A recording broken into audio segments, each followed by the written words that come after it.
இன்று சித்திரை மாதத்தில் வந்திருக்கக்கூடிய புத ஏகாதசி 30 தேவர்களும் தனது உடலில் உள்ளடக்கிய பசுக்களுக்கும் அதே போல அந்த கோலோகத்திற்கு அதிபதியாக இருக்கும் கிருஷ்ண பகவானுக்கும் ரொம்ப ரொம்ப விசேஷமான நாள்.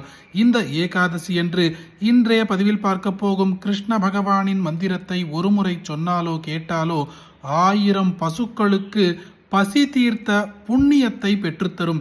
அப்படிப்பட்ட அற்புதமான ஸ்தோத்திரத்தை இப்பொழுது பதிவில் பார்ப்போம். ஓம் த்ரைலோக்கியலக்ஷ்மி மதபிருத் சுரேஸ்வரோ யதா கனைரந்தகரைர்வவர்ஷः ததா கரோத்ய ஸ்வபலேன ரக்ஷணம் தம் கோபபாலம் கிரிதாரிணம் பஜே யப்பாயயந்தி மதிருக்ய பூதனாம் ஸ்தன்யம் பவௌ பிராணபராயண சிசூः ஜகானவாதா இததைத்யபுங்கவம் தம் கோபபாலம் கிரிதாரிணம் பஜே நந்தவ்ரஜம் யஸ்வக்ருச்சேந்திராலயம் சக்ரேதிகீஷாம் திவிமோகவருத்தயே கோகோபகோபீஜன சர்வசௌக்கியம் தம் கோபபாலம் கிரிதாரிணம் பஜே யம் காமதோக்த்ரி ககனாவிருதைர்ஜலைः ஸ்வஜ்ஞாதிராஜ்யே முதிதாப்யசிஞ்சத கோவிந்தநாமோத்ஸ்வக்ருத்வ்ரஜௌகசாம் தம் கோபபாலம் கிரிதாரிணம் பஜே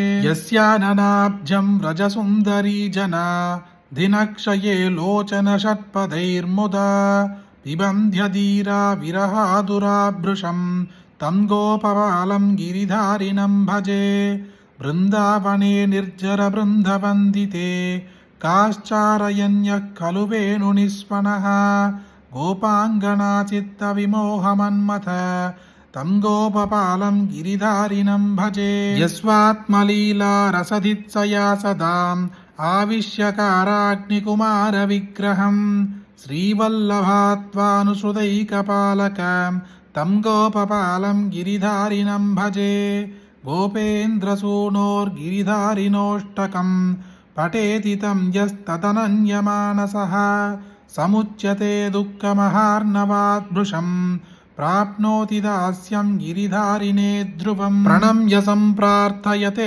दवाग्रतः त्वदङ्घ्रिरेणुं रघुनाथनामकः श्रीविठ्ठलानुग्रहलब्धसन्मतिः तत्पूरयैतस्य मनोरथार्णवम् इति श्रीरघुनाथप्रभुकृत ஸ்ரீகிரிராஜதார்யாஷ்டகம் சம்பூர்ணம்.